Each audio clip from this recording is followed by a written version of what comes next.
Yes, student of class 11th physics chapter number 2 unit and measurement. आज हम लोग इस चैप्टर में एप्लीकेशंस ऑफ डायमेंशनल एनालिसिस को डिस्कस करने जा रहे हैं।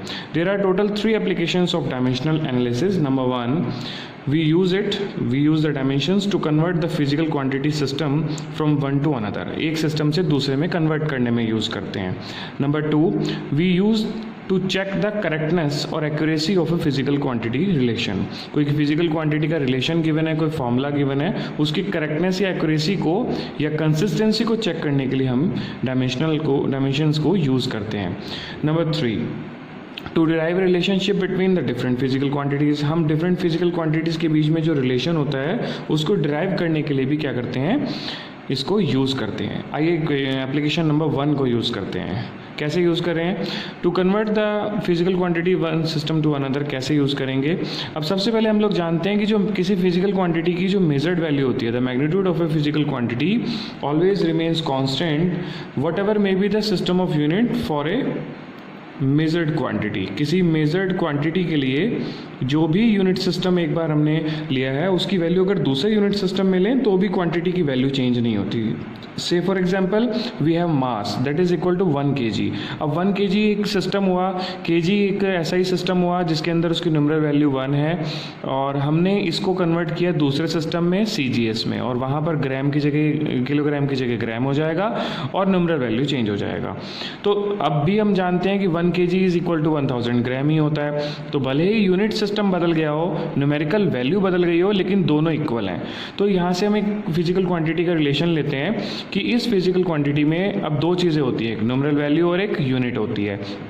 यूनिट, मान लीजिए ये यूनिट सिस्टम 1 है तो इसको हमने U1 बोला, इसका न्यूमरल वैल्यू N1 है, और इसी यूनिट सिस्टम के लिए हम दूसरा यूनिट सिस्टम जब न्यूमरल वैल्यू देखते हैं तो चेंज होता है। तो यानी कि यहाँ पर यूनिट सिस्टम अब CGS में सपोज ये U2 हो जाता है और न्यूमरल वैल्यू भी चेंज होता है तो ये N2 हो जाता है। तो इस तरह से ये सेम फिजिकल क्वांटिटी की 2 डिफरेंट यूनिट सिस्टम के अंदर सेम वैल्यू इक्वल मानी जाती हैं।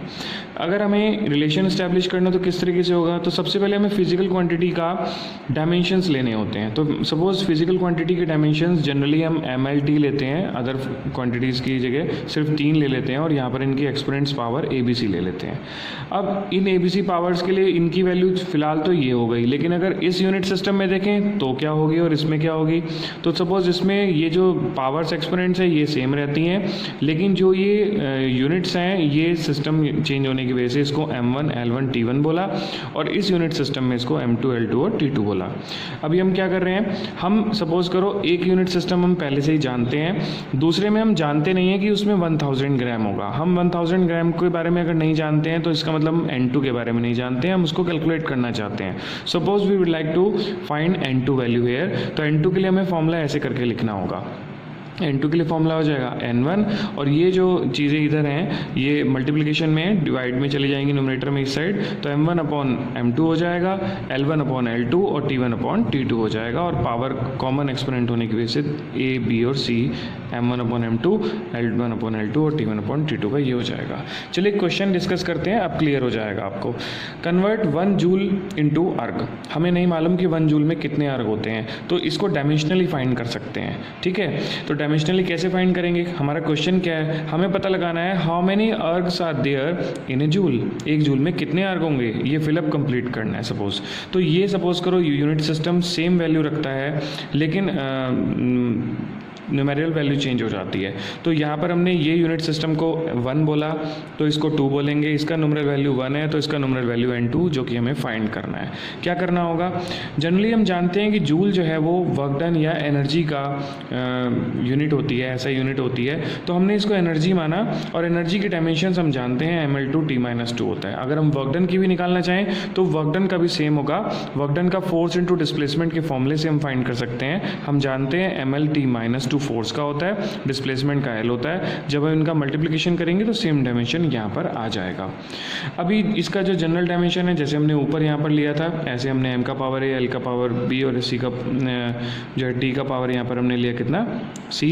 तो इस तरीके से जो है हम क्या करेंगे, इनको कंपेयर करेंगे। कंपेयर करने पर A = 1 होगा, B = 2 और C = -2। ये exponents power in exponent power से कंपेयर कर लिया, तो ABC की वैल्यूज़ यहाँ पर कंपेयर करके आ जाती हैं। अभी हम क्या करेंगे हम इस फर्स्ट यूनिट सिस्टम को, ऐसा यूनिट सिस्टम जो कि हमें जूल में गिवन है, सेकंड यूनिट सिस्टम जो कि CGS है ये हमें गिवन है, ये हम यहाँ पर लिखेंगे, एक टेबुलेशन फॉर्मेट तैयार करेंगे। क्या होगा टेबुलेशन फॉर्मेट में, सपोज N1 इक्वल टू 1, क्योंकि 1 जूल के लिए हम ले रहे हैं तो यहाँ पर ये 1 हो जाएगा। इनकेस अगर ये 2 जूल होता तो हम यहाँ N1 की वैल्यू 2 लेते। अर्ग हमें फाइंड करना है, कितने अर्ग होता है न्यूमेरिकल वैल्यू।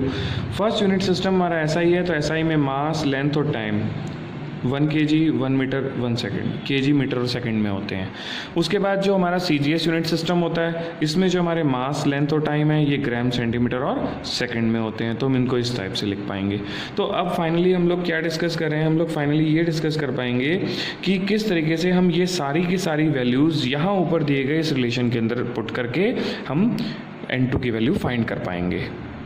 इस तरह से हम लोग क्या करते हैं, यहाँ पर फॉर्मूला लिख लेते हैं और हम लोगों ने क्या करना है, इसकी वैल्यू को प्लेस करना है। तो N1 की जो वैल्यू है दैट इज़ 1।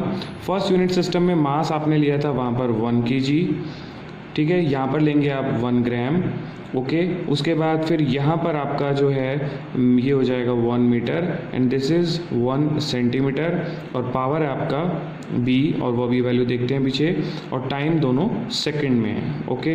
अब वैल्यू जैसे कि आपने पीछे देखी, A की वैल्यू कितना 1, B की वैल्यू ML2 जो था पर्टिकुलरली, आपने यहाँ पर ये जो वैल्यूज़ हमने A equal to 1, B equal to 2, C equal to -2, ये जो हमने फिजिकल क्वांटिटीज़ के रिलेशन से निकाला था ये हम यूज़ करेंगे वहाँ पर। तो ये वैल्यू हो जाएगा A equal to 1, B equal to 2 and C equal to -2, इस तरह से, ओके। अभी इसमें एक चीज़ क्या है, चेंज करना है 1, उसके बाद 1 kg को हम 1000 ग्राम लिख सकते हैं, यहाँ पर ग्राम हो जाएगा पावर 1, ये हो जाएगा 100 सेंटीमीटर अपॉन सेंटीमीटर, उसके बाद पावर 2, और 1 second upon 1 second will remain as it is, okay. अब इसके बाद हमें इसमें क्या करना है, कैंसिलेशन जो होता है, ग्राम से ग्राम कैंसिल हो रहा है, सेंटीमीटर से सेंटीमीटर कैंसिल हो रहा है, 1 सेकेंड से 1 सेकेंड कैंसिल हो रहा है, राइट। क्या रहता है, 1000 को हम 10⁻³ लिख सकते हैं, यहाँ पर ये 100 हुआ 10⁻², पावर टू द पावर, या exponent to the exponent is multiple always, तो 2 पावर यहाँ 2 या 2 × 2 4 पावर हो जाएगा total, and here will have only 1, और 1 का पावर -2 होगा, रेसिप्रोकल में जाने पर भी 2 पावर, और दैट विल बी 1 फाइनली, 1 बचता है यहाँ पर। तो इस तरह से यहाँ पर हमारे पास 10⁻7 हो जाएगा। Now final answer 1 joule equal to how many erg, यहाँ पर N2 सिस्टम के हिसाब से वैल्यू हो जाएगी 7। सो this is your final answer. I hope it is clear. Yes, again now we have one more question here. The density of mercury is 13.6 okay gram per centimeter cube in the CGS unit system, right? Find its value in SI unit system. So how can we find it? Yes, again what we do here, first we use the given physical quantity density to find its dimensions. If we know already then we can write here. कुछ चीज़ें आपको dimensions वगैरह learn भी करनी होंगी, कुछ फॉर्मूले के हिसाब से मैंने आपको ऑलरेडी बताई हैं किस तरह से इसको फाइंड किया जाता है। तो इसको कंपेयर करेंगे एक जनरल फॉर्मूले से। यहाँ पर ऑलरेडी आप देख रहे हैं टी नहीं है, आप चाहें तो यहाँ T⁻0 या नॉट इस तरह से लिख सकते हैं, और यहाँ C 0 हो जाएगा। फाइनली कंपेयर करने पर m⁻ यहाँ 1 है, यहाँ A है, यहाँ माइनस ये हो जाएगा। CGS सिस्टम हम लोग को गिवन है क्वेश्चन में, हम लोग को ऐसा ही सिस्टम में फाइंड करना है। तो our first system is CGS, second unit system is SI। हम लोग को यहाँ वैल्यूज़ लेनी है। CGS सिस्टम में जनरली क्या है, हमारा न्यूमेरिकल वैल्यू हम लोग को जो गिवन है वो 13.6 है। मास हमारा ग्राम में होता है, लेंथ हमारा सेंटीमीटर में होता है, टाइम ऑलवेज सेकंड में होता है। सेकंड यूनिट सिस्टम का आपको न्यूमेरिकल वैल्यू फाइंड करना है। मास यहाँ पर आपको पता है kg में होता है, आप इसको ऑलरेडी यहाँ पर इस तरीके से भी लिख सकते हैं। उसके बाद यहाँ पर ये मीटर में होगा, इट मीन्स 10⁻²। आप इसको सेंटीमीटर ऑलरेडी यहाँ पर लिख सकते हैं, जो चीज़ हमने पहले की थी वो यहाँ एडवांस में लिखा जा सकता है ऐसे। Again we use formula, yes, कितना upon m2 to the power a, L1 upon L2 to the power b, T1 upon T2 to the power c। क्या करना होगा, न्यूमेरिकल वैल्यू 13.6, मास अगेन यहाँ पर 1 gram and this is 10⁻³ gram. Second unit system का m2 होगा, power 1 हो जाएगा। Length है आपका 1 सेंटीमीटर L1 और L2 length is 10⁻² centimetre here, and the power is कितना -3, और यहाँ पर हम एक दे सकते हैं, जैसे अगर इसको कंपेयर करते हैं t⁻c, तो यहाँ t नोट ले सकते हैं इस तरह से। यहाँ पर c की वैल्यू कितना हो जाएगी, इक्वल टू 0। तो यहाँ पर हम लोग लेंगे 1 second upon 1 second in power 0 लिया जा सकता है। इनकेस अगर इसको हम स्किप भी करते हैं कोई प्रॉब्लम नहीं, क्योंकि ऑलरेडी यहाँ पर m और l गिवन है। Okay, so what we have to do, यहाँ पर कुछ कैंसिल हो रहा है, ये कैंसिल कर देंगे इस तरीके से और इसमें पावर रेज करेंगे। ओके, yes, तो फाइनली वी गेट 13.6 इंटू 1/10⁻³ और ये -3 पावर है तो 10⁻² है। 2 × 3 कितना होगा, 10⁻⁻6 हो जाएगा और यहाँ पर कुछ नहीं, 1 बचता है ओनली। तो ये 3 और ये -6 टोटल कितना, 10⁻³ आ जाएगा नीचे, और finally it will B in the numerator, then it will becomes +3 power। तो यहाँ पर ये n2 वैल्यू आ जाएगा। now the final answer density is equal to 13.6 ग्राम पर सेंटीमीटर क्यूब और 13.6 इंटू 10⁻³ दैट इज ग्राम का SI में हो जाएगा kg और सेंटीमीटर हो जाएगा metre cube. So this is the final answer. Yes, now we come to the application number 2. What is application number 2? To check the correctness of a given physical quantity. Correctness check करने के लिए हम dimensional analysis का use करते हैं, and for this purpose we use a principle of homogeneity. What does this principle say? Dimensions of each term of LHS and RHS must be same. Then the given relation will be dimensionally correct. अगर left hand side के और right hand side के जो terms given है किसी particular equation में और relation में, then given relation will be dimensionally correct. अभी इसमें क्या करना होगा, listen.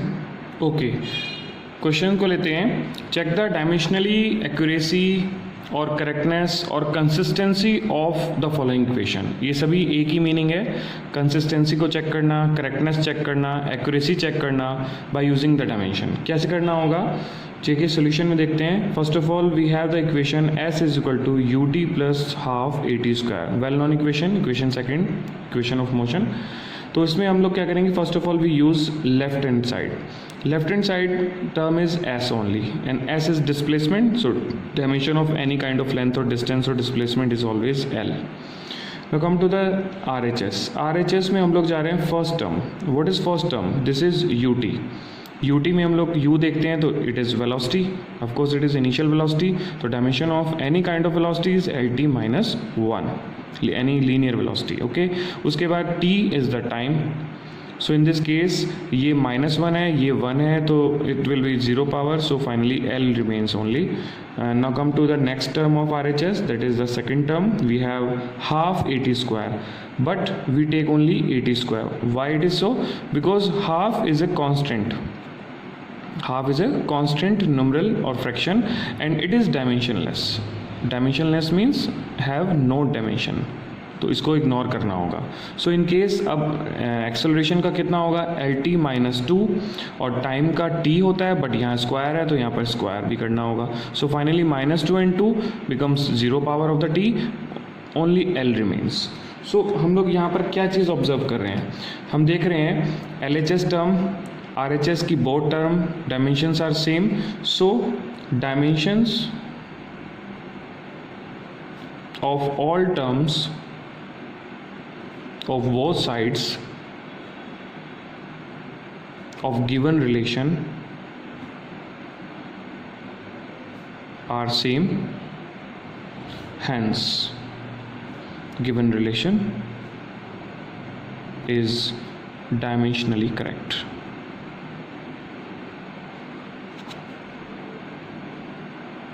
That's it. Yes, again we have one more question. Check the consistency of lambda is equal to h upon mv. Okay, de Broglie wavelength. This is called de Broglie wavelength. Lambda, h is the Planck constant and v is the velocity and m is the mass. So we must know the dimension of all the particular physical quantities given in the relation. हमें सारी physical quantities की relation मालूम होनी चाहिए. Lambda is a wavelength, तो its dimension will be L only. m is the mass, so its dimension will be only m, it's L and its dimension will be m. Velocity की dimension हम लोग जानते हैं lt minus 1. Planck constant रह जाता है. तो बच्चों प्लैंक कांस्टेंट की डायमेंशन हम लोग किस तरह से फाइंड करेंगे? Here we have a relation the energy of a photon E is equal to h nu. Dimension analysis के टाइम पर हमने फॉर्मूले में भी ये चीज़ डिस्कस की है, बट अगेन डिस्कस कर लेते हैं एक बार. तो एनर्जी का रिलेशन अपॉन फ्रिक्वेंसी. एनर्जी का डायमेंशन हो जाएगा mL2t minus 2 and frequency 1 upon time period dimension equal to 10⁻⁻1 हो जाएगा, क्योंकि फ्रिक्वेंसी 1 अपॉन टाइम पीरियड होता है. तो this will be -1 here and in numerator ये हो जाएगा +1 और -2 और +1 will be -1. So mL2t minus 1 remains only. यहाँ पर प्लैंक कांस्टेंट की डायमेंशन आ जाती है. चलिए LHS लेते हैं. LHS में क्या चीज़ है? Lambda. Lambda is a length, so its dimension is only L. RHS. RHS is only one term, that is h upon mv. So dimension of h is mL2t minus 1 और dimension of mass is m only. Dimension of velocity is lt minus 1. तो finally अब आप देख पा रहे होंगे यहाँ पर क्या चीज़ बच जाती है. एक m से ये m कैंसिल हो रहा है, उसके बाद ये t माइनस 1 पावर से ये कैंसिल हो रहा है, 0 हो जाएगा. ये l बचता है, ये 2 पावर, तो इट मीन्स फाइनली 1 बचता है. तो हमें क्या मिलता है? ओनली l मिल जाता है. तो हम लोग क्या देख रहे हैं कि LHS की डायमेंशन और RHS की सेम है. It means this is dimensionally correct. Dimensionally correct relation. ये डायमेंशनली एग्जिस्ट करता है रिलेशन, कंसिस्टेंट है, करेक्ट रिलेशन है. Yes, now we discuss the application number 3.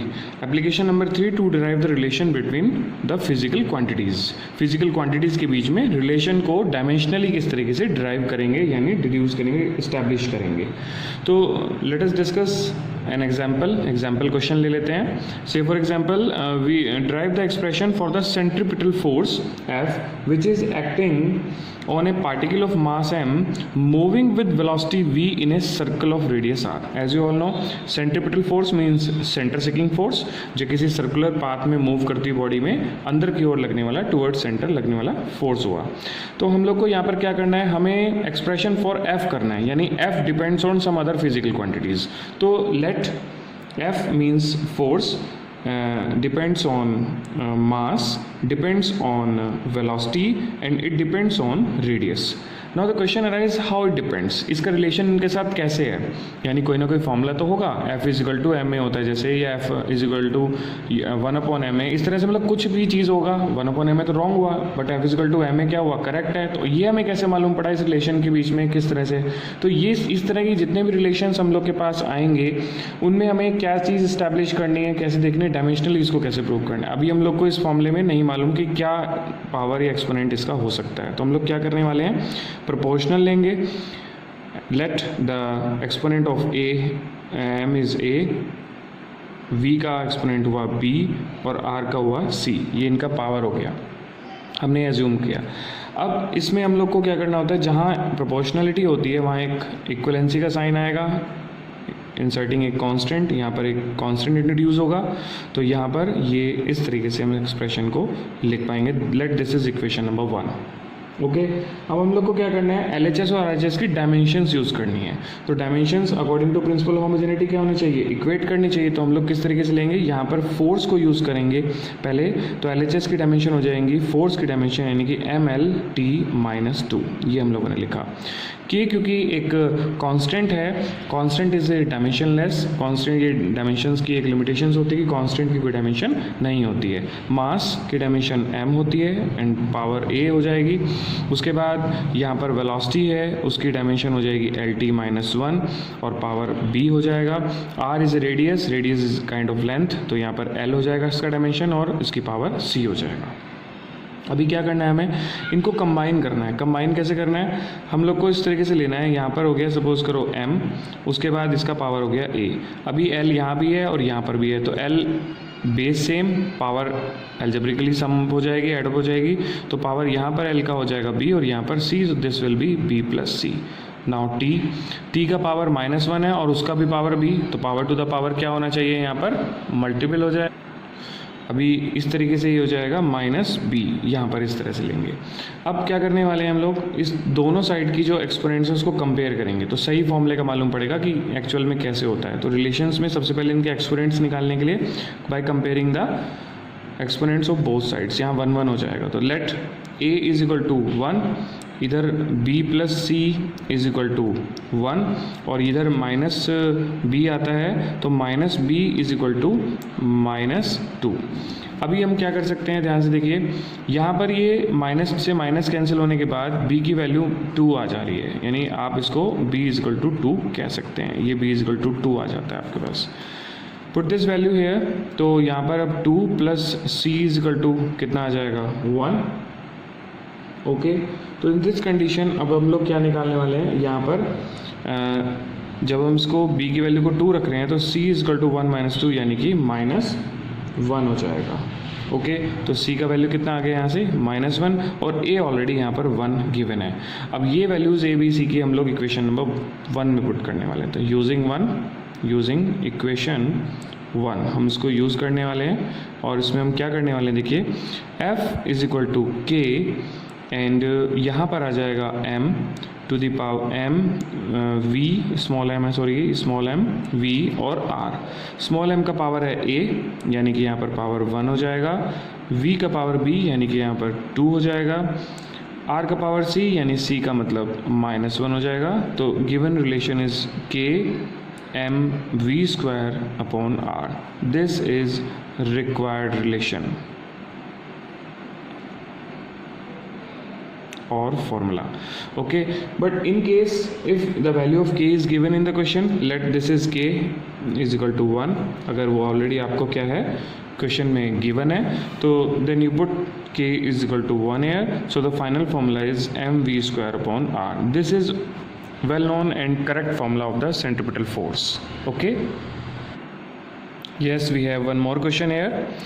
Derive an expression dimensionally for the volume flow per second through a narrow pipe, and this volume flow per second or rate of flow of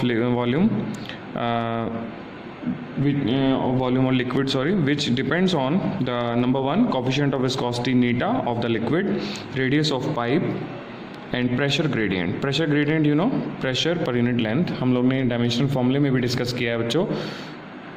yes, हम लोग dimensions की बात करेंगे पहले। Let the volume flowing per second through the pipe is equal to V, यानी this is rate of flow of liquid. तो rate of flow of liquid means volume per unit time हम लोग को लेना होगा। तो डायमेंशंस यहाँ पर सिर्फ वॉल्यूम की नहीं होंगी, वॉल्यूम अपॉन टाइम की डायमेंशंस यूज होंगी। तो वॉल्यूम की dimension you know L cube और टाइम की डायमेंशन टी। तो फाइनली एल क्यूब और टी की पावर माइनस 1 ये ऊपर जाकर हो जाएगा। अब बात करते हैं कोफिशिएंट ऑफ विस्कोसिटी नीटा। इसके dimension ml minus 1 t minus 1 हम लोग पहले डिस्कस कर चुके हैं डायमेंशन के, जब हम लोगों ने एक्सप्रेशंस डिस्कस किए थे। अगर आपको याद हो तो हम लोगों ने स्टोक्स लॉ से भी निकाला था और डायरेक्ट एक फॉर्मूला ग्रेडियंट वाला यूज़ किया था रिलेशन का। यहाँ पर आता है 6 पाई नीटा आर वी, ये स्टोक्स लॉ है। इसमें f फोर्स है, r रेडियस हुआ, v जो है आपका वेलोसिटी है, स्पीड ले सकते हैं। तो इसमें आप ये जब डिवाइड में लेके जाएंगे इनकी डायमेंशंस तो नीटा की डायमेंशंस इजीली फाइंड कर पाएंगे। ये हम लोग वहाँ पर भी डिस्कस कर चुके हैं। उसके बाद r जो है ये हमारा फिर से रेडियस हुआ, जिस पाइप के थ्रू जो है ये लिक्विड फ्लो करके जा रहा है, तो ये रेडियस ऑफ द पाइप हुआ। इस एक लेंथ है टाइप, इसलिए यहाँ पर इसका डायमेंशन l होगा। डायमेंशन ऑफ प्रेशर ग्रेडियंट, बच्चों प्रेशर ग्रेडियंट, वेलोसिटी ग्रेडियंट, ये सभी ग्रेडियंट्स में क्या होता है, जो भी क्वांटिटी के बारे में बात हो रही है उस पर यूनिट लेंथ हो जाएगा। यानी यहाँ पर डायमेंशन ऑफ प्रेशर और डायमेंशन ऑफ लेंथ इससे डिवाइड करना होगा। तो प्रेशर का dimension ml minus 1 t minus 2। In case अगर प्रेशर के डायमेंशन में आपको प्रॉब्लम है, आप फाइंड नहीं कर पा रहे हैं, तो आप प्रेशर की डायमेंशन फोर्स अपॉन एरिया के डायमेंशन से फाइंड कर सकते हैं। फोर्स की डायमेंशन आपको पता होनी चाहिए ml t माइनस 2। ये कुछ बेसिक डायमेंशन है, एटलीस्ट ये आपको अच्छे से आनी चाहिए। तो ये l ऊपर जाएगा तो यहाँ माइनस 1 रह, तो ये आपकी प्रेशर की डायमेंशन हो जाएंगी।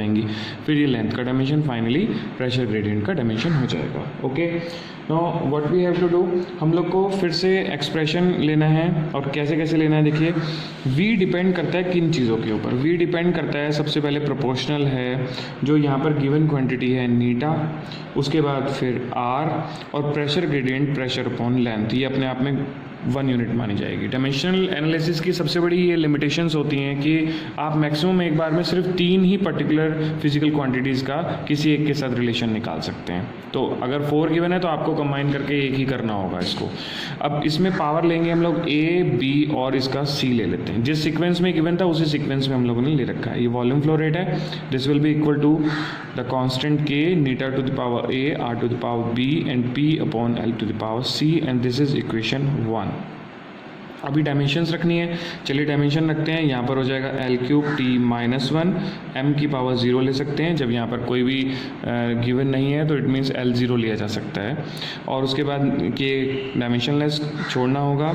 यहाँ पर डायमेंशन हो जाएगा ml-1T-1 to the power A और उसके बाद फिर R एक लेंथ हुआ, उसका पावर B, उसके बाद प्रेशर ग्रेडियंट हो जाएगा आपका ml-2 और T-2 हो जाएगा, ओके, और पावर हो जाएगा C।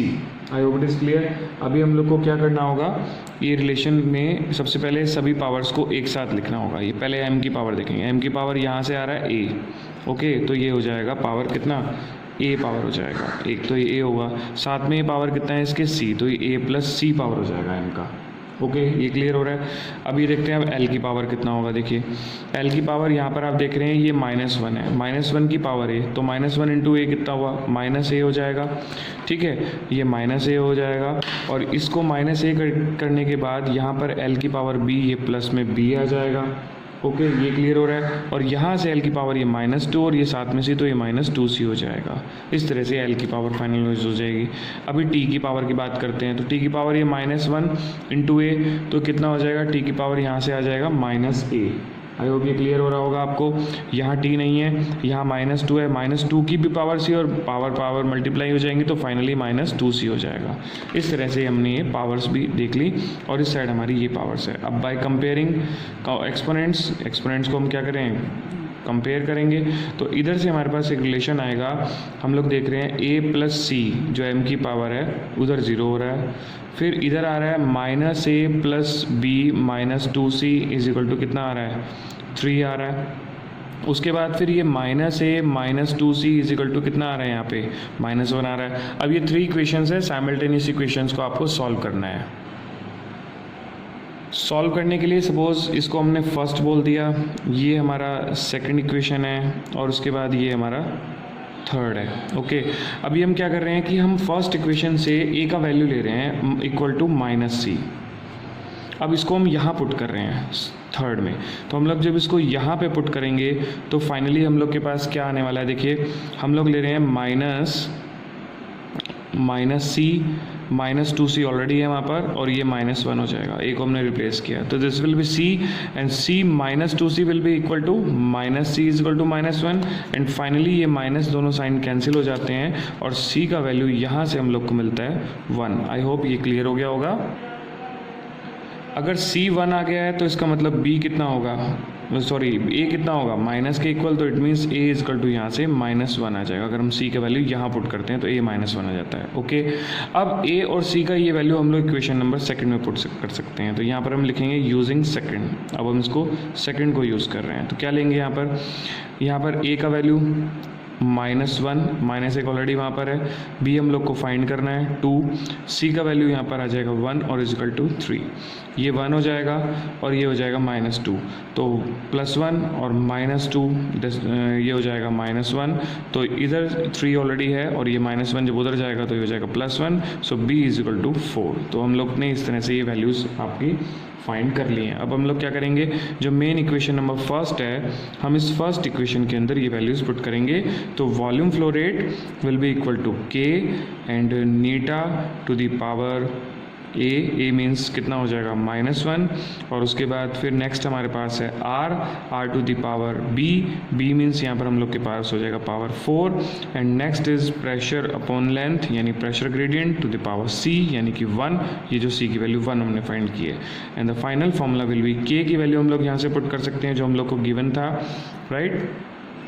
ये जो k का वैल्यू पाई/8 हम लोग को क्वेश्चन में गिवन है। समटाइम ये गिवन नहीं होता तो हमको k को k में ही छोड़ना होता है, ये ध्यान रखने वाली बात है आपको। हम लोग यूज़ करेंगे अब k का वैल्यू यहाँ पर कितना, पाई/8, ऊपर आ जाएगा r⁴। ओके, साथ में क्या चीज़ है ऊपर, प्रेशर, और नीचे रहेगा नीटा -1 है तो नीचे चला जाएगा डिनोमिनेटर में, l पावर ऑलरेडी डिनोमिनेटर में 1 है, तो this is the required relation, this is required relation or formula we have deduced dimensionally.